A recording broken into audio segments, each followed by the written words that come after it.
Penn State at Ohio State. Ohio State, 4.5-point favorites. This is the big noon game, so 12 Eastern on Fox. And for Ohio State, man, I think this is two things. The first is I think it's Ohio State's chance for this 2023 unit to write their own script. You talk about Ohio State, and there's a lot of conversation around what C.J. Stroud did there, what Justin Fields did there, and what those teams were like. This is the chance for Ohio State now to be the team that bounces back. The team that lost the previous 2 seasons to Michigan and kind of got bullied up front. This is the team that's going to have a chance to write their own script and make their own case for what they're going to be when you talk about those great Buckeye teams. The other part of this is sort of changing the narrative around Ohio State. Because Lou Holtz, man, he said what he said for a reason about the physicality of Ohio State. And to be clear, that Ohio State team on that night against Notre Dame, they were the more physical operation. They still allowed a fair amount of yards rushing. We'll talk about that here in a second. But if you're able to win a game like this, if you're able to beat Penn State, who's going to be a running the football kind of operation, this could be one of those proof in the pudding games. This could be one of those games that you put the flag in the ground and say, nope, not anymore. This is the new Ohio State. This is the new brand that we're playing with here in Columbus. So that would obviously be a story that Ohio State would like to write, and a story that I think the good people in Columbus would like to read about and enjoy as well. Now for Penn State, this is the elevator kind of game for them. And what I mean by that, there's been so much talk around Ohio State and Michigan for the last however many years in the Big Ten. And it's fair. Those have been the best 2 teams. For Penn State now, you win a game like this in Columbus with a first-year starting quarterback. This is the game that you step on the elevator and you go up a few floors. You're no longer seen as that third team in the Big Ten. It's no longer Ohio State, Michigan, big gap, then Penn State and everybody else. No. It's Penn State up there with Michigan. And obviously, if they beat Ohio State, ahead of Ohio State in that conversation. So this is the kind of game where you change the narrative as well for what you want to be under James Franklin if you're Penn State. When it comes to matchups, man, going to be a battle of physicality, especially when Penn State has the football. We said it a little bit earlier in this segment, but like Penn State, they are 55% of the time a running the football kind of team. Katron Allen gets downhill with bad intentions. Nick Singleton, quietly one of the best backs in the country. A lethal 1-2 punch. And what they have up front as well, like that offensive line now, I think might be the unsung hero of the entire team. We like to talk about the running backs, which we just did. We like to talk about Drew Aller and what he brings to the table, which we will talk about him in just a second. But like that offensive line, they are the tone setters for what they want to do offensively. Now, Ohio State, statistically, been pretty solid. They're allowing 3.2 yards a carry. That's top 10 in the country. And personnel-wise, they're going to match up, I think, pretty well with what Penn State does up front.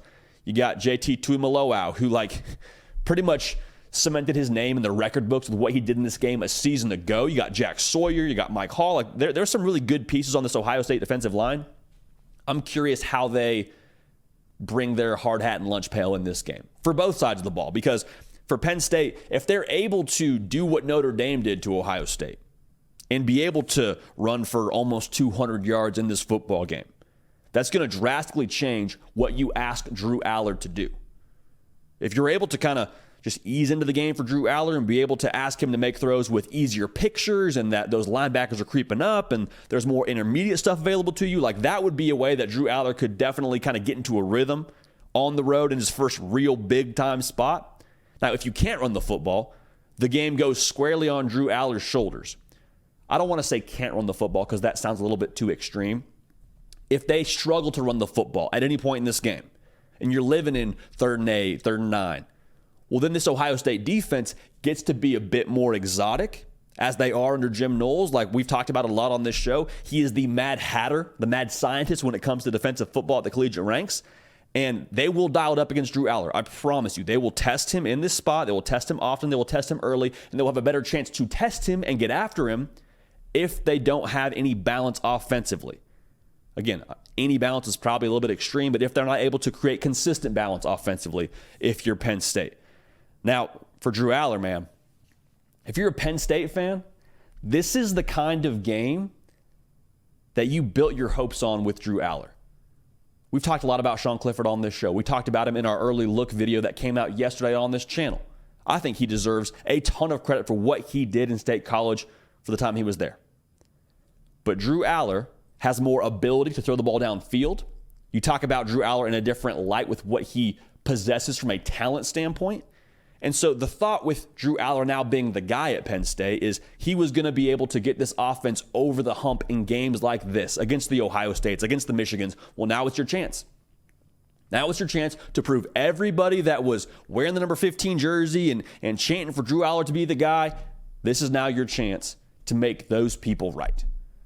Now, if you're not able to do that, if you struggle in this spot, well, then going back to what we just said a second ago, Ohio State, they're going to have a chance to, I think, turn Drew Aller over a little bit and create some more possessions for that offense.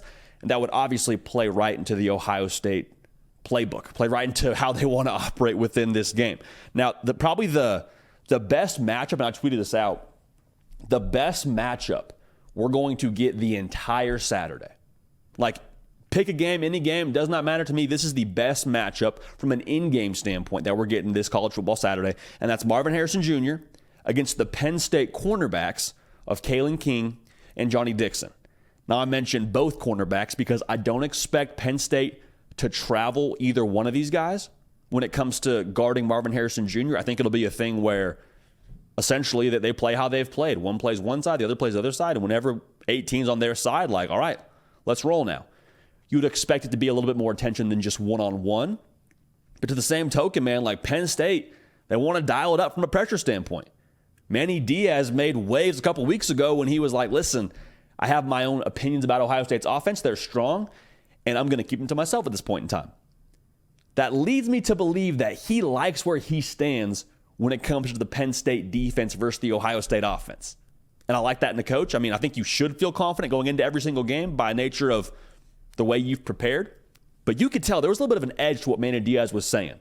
For Marvin Harrison Jr., though, going back to this matchup, like Ohio State, the last couple of games, they have made a point to get him the football.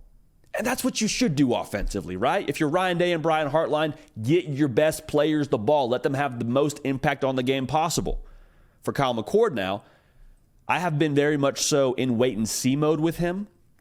Not that I don't think he's a great quarterback. I'm just questioning if he can get this offense to be where it was the last couple of years. Now, I don't doubt his ability. I don't doubt if he's got it under the hood. I'm just wondering if he's at this point where he's driving this Ferrari as the first-year starting quarterback. It's not a knock on Kyle McCord. I think it's a pretty valid question to what we've seen at this point.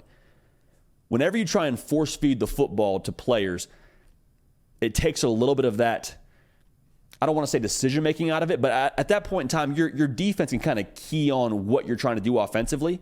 So it's going to be very important now for Ohio State to have answers outside of Marvin Harrison Jr. Now, at the time of us being live right now, I have no gauge for what's going on with Emeka Egbuka. You hope he can play. That would be huge for Ohio State. But if he can't go, going back to what I said, you need answers. You need answers. Now, whether that's Chip Traynham and Dallin Hayden in the run game, whether that's Cade Stover having the middle of the field open because of what Marvin Harrison Jr. demands on the outside, like whatever it looks like, I need a jab to what we have haymaker-wise offensively for Ohio State. I think they can do it, but that's going to be crucial because I don't expect either side of this matchup when it comes to Marvin Harrison Jr. and those Penn State cornerbacks to just be a blatant win. Like, I think Marvin Harrison Jr. is going to get his. I think Kalen King, Johnny Dixon, I think they will make plays on the football. I don't think it'll just be 7-11 open all day for Marvin Harrison Jr. And so what I'm watching in this matchup now, in this heavyweight bout, who lands the timely punch? Like, I'm talking 4th and goal, we need a big play. We're going to Marvin Harrison Jr. Who makes the play there? Does Marvin Harrison Jr. make that big catch, or is it Johnny Dixon or Kalen King knocking it away, and that's kind of the way this thing shakes out? Because I do think there will be an impactful play to write home about that turns the tide for either side in that matchup. Now, Ohio State, in addition to that, they have to have answers to the pressure that Penn State's going to bring. Penn State, it is no secret who they are identity-wise. Like, Abdul Carter gets after the quarterback. Chop Robinson gets after the quarterback. They do a great job of it at Penn State. And there's two things that I think this could force on Ohio State. One is you play behind the sticks if they're able to get home a couple times. That's obvious, right? You don't want to live in 3rd and 10, 3rd and 12, whatever it ends up being if you get a sack. And that's not ideal, right, if you're an offense. Second part of that is It could throw you off balance offensively if you start to see ghosts if you're Kyle McCord. I'm not saying he'd respond this way. I'm saying it's a possible scenario if they get to him 1 or 2 times. Then at that point, you can show pressure and not bring it and drop into coverage and maybe create a turnover. Also, if you're going to play aggressively, though, for Penn State, to the same token, you better get home because there's playmakers on this Ohio State offense that will make you pay if Kyle McCord is on his P's and Q's and sees that pressure coming and throws into the blitz. Like, there are guys that can hurt you in a very real way from a playmaker standpoint for Ohio State. And Marvin Harrison Jr. is not the only one that can do that. All right, so Julian Fleming's a guy, Carnell Tate's a guy. Like, there's going to be options for them here. So when it comes to our pick in this game, man, went back and forth a little bit on this one.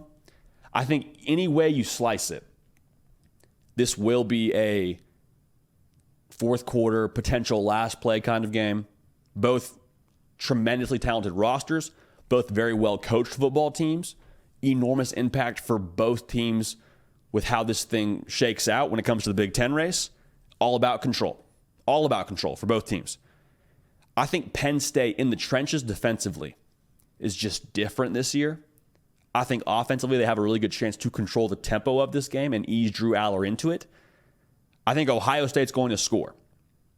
Make that very clear. I think Ohio State will score on this Penn State defense, even though they are a top 5 unit in the country. When it comes to our pick, though, I think Penn State has built to a moment like this. I think they end up winning by 1 point. So I'm probably not feeling amazing about taking either side with the spread, but if I had to, I'd take Penn State to cover, take Penn State to win. And for Penn State, if you win a football game like this, if they do what we're predicting them to do, is we're picking Penn State outright to win. A Penn State win would mean they are for real. And for real is kind of funny to say about Penn State because they've been good for a while. Like, they won the Rose Bowl last year. They're consistently in that top tier within the Big Ten. But if you beat Ohio State, who has been one of the top 2 big dogs in the conference the last few years, make a statement to the rest of the college football world that what James Franklin has done internally and some of that alignment they have now from that administration to the football program is paying dividends. And you take down Ohio State, you send that message loud and clear like, hey, you got to deal with Penn State now. We're the real deal. We're no longer on that 3rd place in the podium. We're one of the top dogs. You got to deal with us. And the college football playoff conversation around Penn State becomes very real as well. Now, for Ohio State, if they lose a game like this, no matter how it looks, the standards are the standards at Ohio State. Like, win national titles, win the Big Ten, make the college football playoff. Like, that's all just expected at Ohio State. Maybe a 1-loss year is good for most places. It's not for Ohio State. So that amps up the intensity on that game against Michigan. And I think you would hear a lot of people saying things about Ryan Day and the born on third base conversation starts. I'm not saying that we agree with that. In fact, I'll go ahead and say this right now. We don't agree with that. But there would be a fair amount of people that have something to say if they were to drop this game. So again, we got Penn State to win. Tremendous impact on the college football playoff race, the Big Ten race. I think it's going to be a classic in Columbus. Hey y'all, thanks so much for watching. Subscribe to the channel here to make sure you don't miss an episode of The Hard Count. Also be sure to check out other videos on the On3 YouTube channel.